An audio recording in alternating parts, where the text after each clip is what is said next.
नमस्कार। तेज हरियाणा पर एक बड़ी अहम अपडेट के साथ शुरुआत करेंगे। हरियाणा के 4 जिलों में बारिश हुई है। नौतपा का 8वां दिन है। 18 शहरों में ओलावृष्टि का अलर्ट जारी किया गया। 50 किलोमीटर की स्पीड से हवाएं चलेंगी। बिजली गिरने का भी खतरा। इसी बीच सिरसा, डबवाली, गोरीवाला तहसील से बड़ी अपडेट है कि डबवाली उपमंडल के कई गांव में तेज बारिश के साथ आए तेज तूफान से भारी नुकसान हुआ है।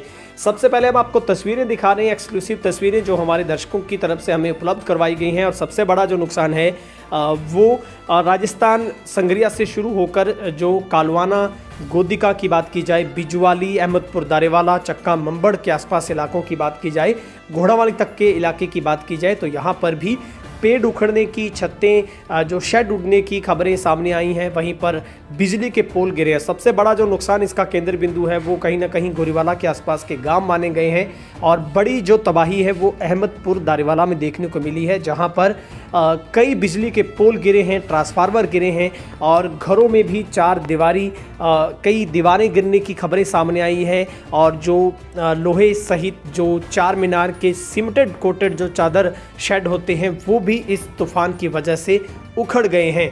और हालांकि इसमें कोई जान माल के नुकसान की कोई खबर अभी तक सामने नहीं आई है। तो बड़ी तस्वीरें हम आपको दिखा रहे हैं, जहां पर जो चक फरीदपुर से जो अहमदपुर, दारेवाला से केरवाला रोड की बात की जाए तो यहाँ पर भी पेड़ गिरने से और बिजली के पोल गिरने से रास्ता पूरी तरीके से ब्लॉक हो चुका है। और लोगों का रोष है कि बिजली विभाग को सूचना देने के बावजूद भी जो लाइनमैन यहाँ पर नहीं पहुँच पाए हैं। और किसान जो लोग हैं ट्रैक्टर के जरिए अपने स्तर पर जो बिजली के पोल हटाने में जुटे हैं। वहीं पर ट्रैक्टर की मदद से सड़कों पर जो पेड़ गिरे हैं उनको हटाने की कवायद किसानों की तरफ से शुरू की गई है।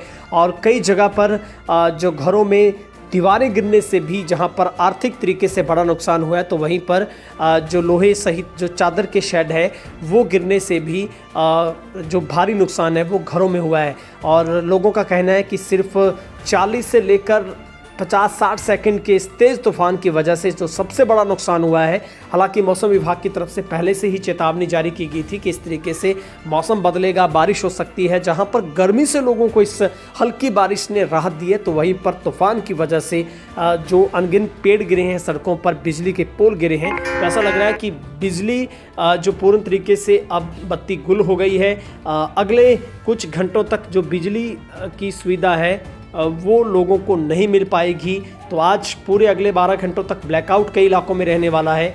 और हरियाणा में 31 मई की रात को एक्टिव हुए पश्चिमी विक्षोभ के बाद मौसम में बदलाव आया है। इसके बाद प्रदेश के 18 शहरों में जो मौसम विभाग की तरफ से जो चेतावनी है वो भी जारी कर दी गई है। इन शहरों में चरखी दादरी, भिवानी, तोशाम, झज्जर, बहादुरगढ़, बेरी, सांपला, रोहतक, भवानीखेड़ा, हांसी, हिसार, नारनौद, खरखोदा, सोनीपत, गन्नौर, महम, गोहाना, जुलाना शामिल है। इन शहरों में गरज चमक के साथ बिजली गिरने का खतरा है। मौसम विभाग ने यहां 50 से 60 किलोमीटर घंटे की रफ्तार से आंधी आने का संभावना जता दी है। इसी बीच रेवाड़ी, हिसार, सोनीपत, सिरसा में हल्की बारिश हुई है। फतेहाबाद में भी तेज हवाएं चली है। उधर नौतपा के 8वें दिन मौसम विभाग ने हरियाणा के 9 शहरों में बारिश का अलर्ट जारी किया। इनमें से रादौर, थानेसर, पेहोवा, शाहबाद, अंबाला, बराड़ा, जगाधरी, छछरौली और नारायणगढ़ शामिल हैं। पंजाब में भी पश्चिमी विक्षोभ एक्टिव होने से लोगों को थोड़ी राहत मिली है। हरियाणा का सिरसा लगातार दूसरे दिन शुक्रवार को भी देश में सबसे गर्म रहा था। यहां ऑटोमेटिक वेदर स्टेशन पर अधिकतम तापमान 48.8 डिग्री सेल्सियस दर्ज किया गया है। उत्तर प्रदेश का कानपुर देश का दूसरा सबसे गर्म शहर रहा है। हरियाणा के 12 साल बाद ऐसी स्थिति देखी गई जब मई में सबसे सूखा रहा है।